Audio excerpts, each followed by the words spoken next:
Discuss करने वाले हैं क्लास 10th केमिस्ट्री का chapter 3 that is the metal and non metal. तो मेटल एंड नॉन मेटल में अब तक से हमने ये जाना था कि जब मेटल ऑक्सीजन से रिएक्ट करता है तो क्या होता है, क्या होता है। मेटल जब ऑक्सीजन से रिएक्ट करता है तो मेटालिक ऑक्साइड को बनाता है, और वो मेटालिक ऑक्साइड जो होता है उसका नेचर बेसिक होता है। कुछ ऐसे भी होते हैं जो एसिड और बेस दोनों के साथ में रिएक्ट करते हैं, तो जिनको हम लोग एम्फोटरिक ऑक्साइड्स बोलते हैं। इतना हमने जाना था पिछले लेक्चर वीडियो में।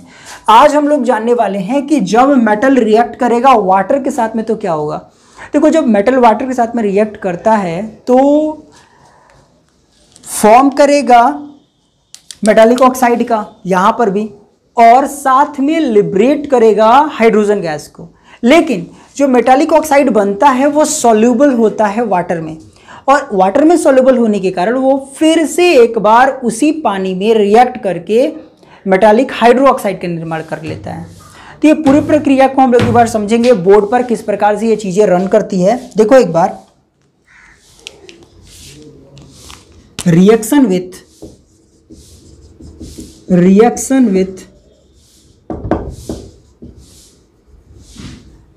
With water.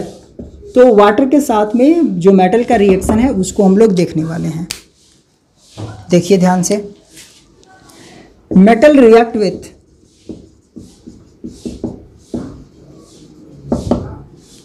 Water and produce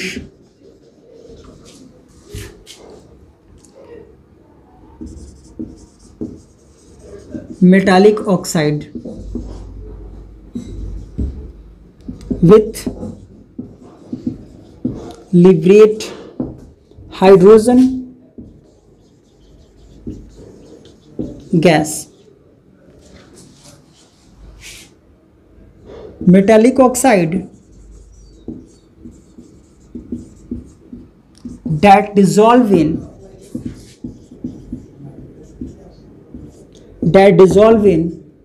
water further react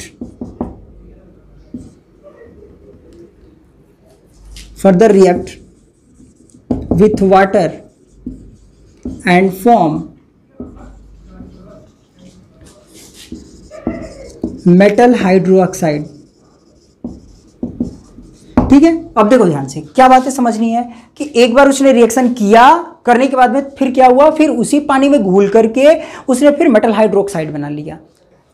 उसका ये देखो, आप रिएक्शन देखो किस प्रकार से। सबसे पहले मेटल था बेचारा, रिएक्ट किया H2O के साथ में, तो क्या बनाया, मेटल ऑक्साइड को बनाया।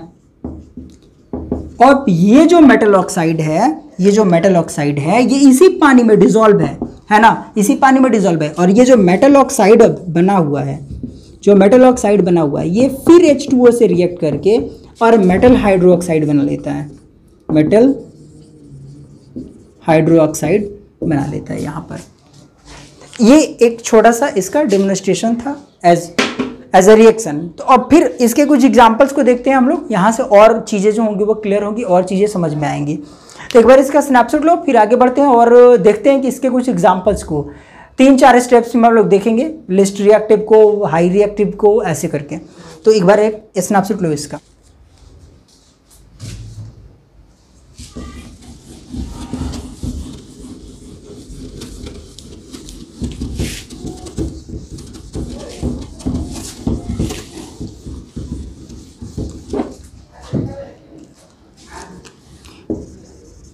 All metal do not react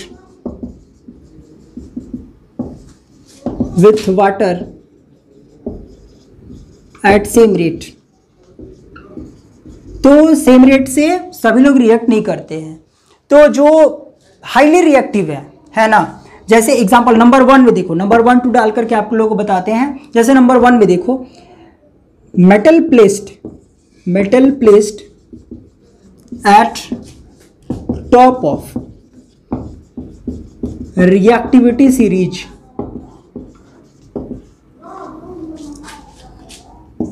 react violently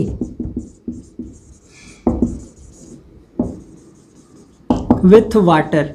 तो जो भी रिएक्टिव सीरीज में ऊपर होंगे, अच्छा ऊपर में कौन होते हैं, ऊपर में आपके सोडियम होंगे, ऊपर में कौन होंगे, पोटेशियम होंगे, ऊपर में कौन होंगे, मैग्नीशियम होंगे।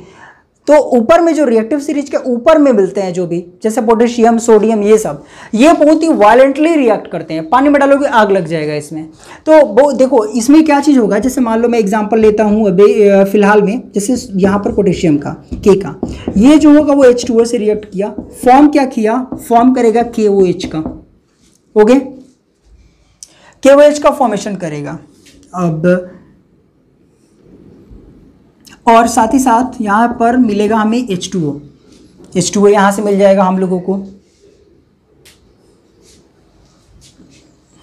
एक और देख लेते हैं, जैसे मान लो सोडियम लिया हमने, इसको हमने H2O से रिएक्ट कराया, फॉर्मेशन हुआ NaOH का, और यहाँ से H2O की प्राप्ति हुई, सॉरी H2O नहीं, H2 की प्राप्ति हुई, ठीक है, हाइड्रोजन की प्राप्ति होती है।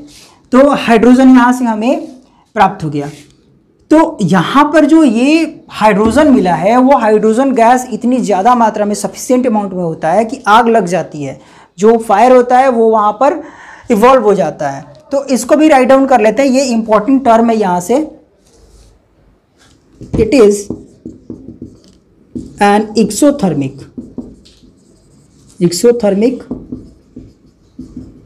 Reaction and heat evolved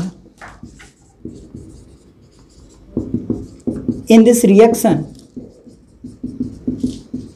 is sufficient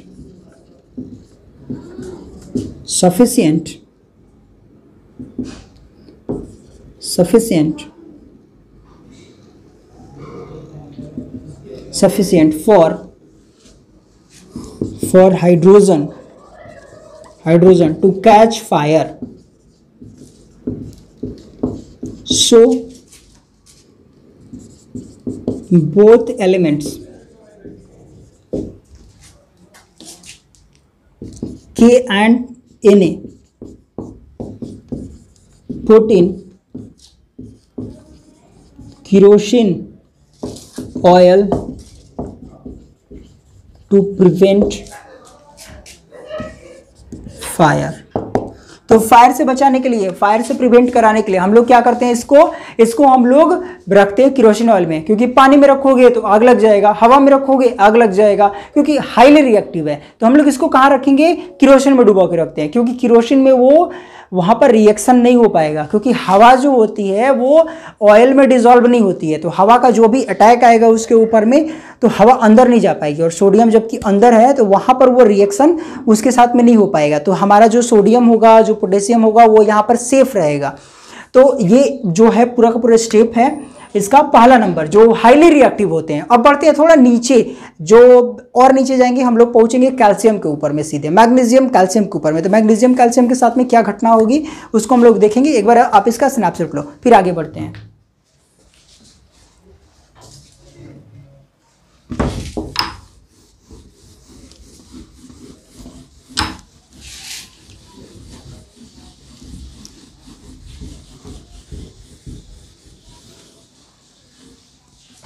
अब इसके अंदर में एक चीज हमको रिएक्शन विथ वाटर में ही है कि दूसरा नंबर पर आप समझो कि रिएक्शन विथ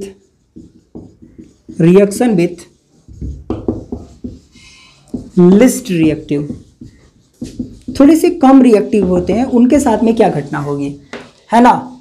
यहां पर least reactive metal with water, उसके अंदर में ये सारे सब टॉपिक्स हैं, ठीक है ना, इन सबको पढ़ना है आप लोगों को। तो least reactive metal with water is less violent, okay, and less violent, सिर्फ इतना जानो। और देखो अब यहां पर जैसे एक एग्जांपल ले लेते हैं। एग्जांपल में आप देखो, जैसे मैंने लिया Ca को, कैल्शियम को, और यहाँ H2O के साथ में रिएक्ट कराया। अब ये जो फॉर्मेशन करेगा, यहाँ पर फॉर्मेशन करेगा CaOH2 का, और साथ ही साथ यहाँ से H2O की तो प्राप्ति होती ही हमें, H2 बार बार मिस्टेक हो रहा है, H2 की प्राप्ति तो हमें हो ही जाएगी। यहाँ पर H2 गैस लिबरेट यहाँ से होगी, निकलेगी। ठीक है। अब ये जो CaOH2 का फॉर्मेशन हुआ है वो फायर को तो कैच नहीं कर पाएगा, फायर तो हो यहां से तो उस प्राप्त तो नहीं कर पाएगा, तो heat produce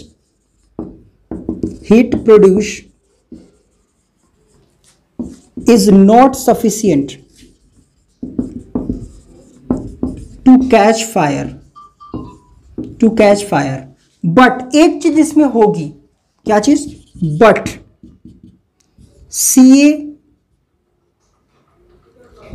but hydrogen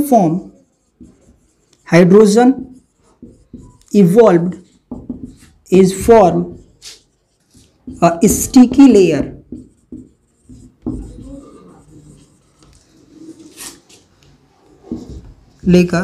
on metal surface. So calcium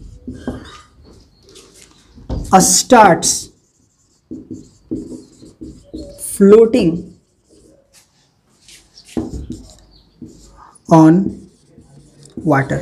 देखो यहाँ पर जैसे रिएक्शन हुआ तो रिएक्शन में जैसे बबल्स फॉर्म होंगे, हाइड्रोजन गैस के तो बबल्स फॉर्म होंगे, हवा है तो बबल्स को तो फॉर्म करेगा, तो बबल्स फॉर्म होंगे तो वो बबल्स जो है वो फायर को तो कैच करेंगे नहीं, लेकिन फायर कैच नहीं करेंगे, वो वाटर पर जाकर के एक स्टिकी लेयर बना देंगे पानी के ऊपर में, सतह के ऊपर में, और जो स्टिकी लेयर होगा उसके ऊपर में आकर के कैल्शियम तैरने लगता है। कैल्शियम क्यों तैरता है? क्योंकि उसकी डेंसिटी जो होती है वो वाटर से कम होगी वहां पर, और वो जाकर के उसके ऊपर में तैरने लगेगा। तो फाइनली ये चीजें थी जो इसे रिलेट करती है। आप एक बार इसका स्नैपशॉट लो, फिर आगे बढ़ते हैं और जो इसके बाद का जो रिएक्टिव सीरीज होगा उसको हम लोग देखेंगे फिर। Okay fine.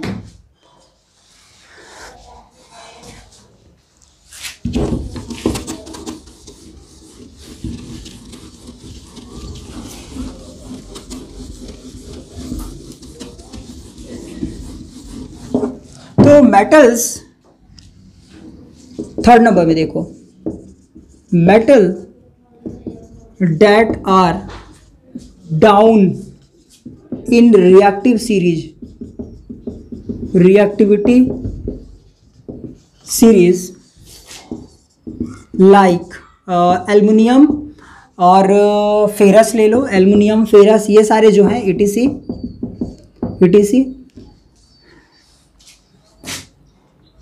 do not react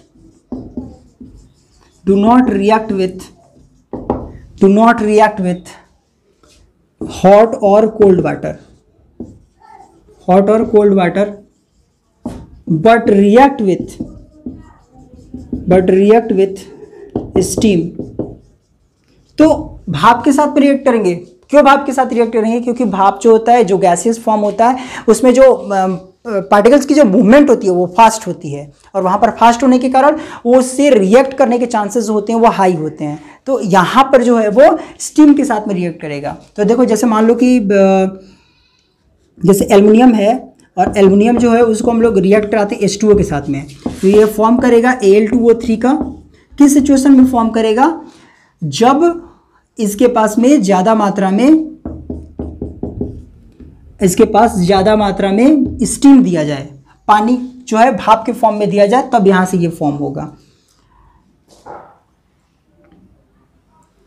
और अगला और देख लेते हैं, जैसे एक Fe है, तो यहां से Fe को जब हम लोग रिएक्ट कराएंगे H2O के साथ में, तो यहां से निर्माण होगा Fe3O4 का, और साथ में H2 गैस लिबरेट होगी।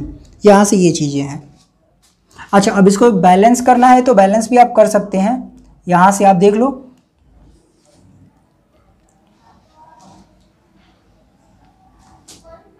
ऑक्सीजन यहाँ से आपका 3, ऑक्सीजन यहाँ पर 3 है, यहाँ पर हम लोग लिख सकते हैं 3H2O, ये हमारा 6 हो गया, यहाँ पे 3 लिखिए।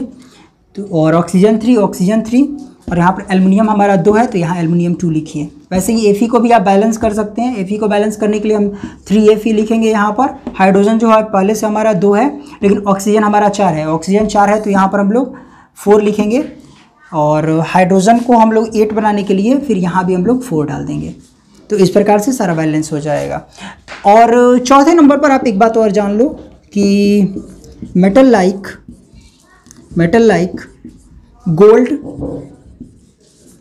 Silver do not react do not react with water. तो यहाँ पर ऐसे जो है बिल्कुल नीचे पेंदी में जो रिएक्टिव सीरीज है उसको सबसे नीचे जाओगे, वहाँ पर जो गॉट वाला है, जो स्मार्ट गॉट वाला है, तो जो सिल्वर है, आपका गोल्ड है, तो ये सारे जो है वो बिल्कुल वाटर से रिएक्ट नहीं करते हैं। और ये जो होंगे थोड़े से ऊपर बढ़ोगे, एल्युमिनियम हो गया, फेरस हो गया, ये सब रिएक्ट करते हैं लेकिन स्टीम से करेंगे। उसके बाद में उसके ऊपर हम लोग जब देख रहे हैं तो वहाँ पर जो रिएक्शन होगा वो हो रहा है, लेकिन उसमें ये प्रॉब्लम है कि वो एक स्टिकी लेयर बना दे रहा है ऊपर में। फिर उसके भी ऊपर का जो रिएक्टिव सीरीज का एलिमेंट है वो बहुत ज़्यादा वायलेंट है, बहुत फास्टली रिएक्ट करता है। तो इस प्रकार से वाटर की जो रिएक्टिविटी है उसको हम लोगों ने देखा, उसको हम लोगों ने समझा। और यहाँ पर जो है वो रिएक्शन जो है जितना हम लोगों ने देखा वाटर के साथ में, नेक्स्ट वीडियो में हम लोग मिलेंगे रिएक्शन विथ एसिड और बेसिस के साथ में। आज के लेक्चर वीडियो में इतना ही, फिर मिलेंगे नेक्स्ट सेशन में। धन्यवाद, बाय बाय, अलविदा, जय हिंद, सब कुछ जो भी बोला जाता है।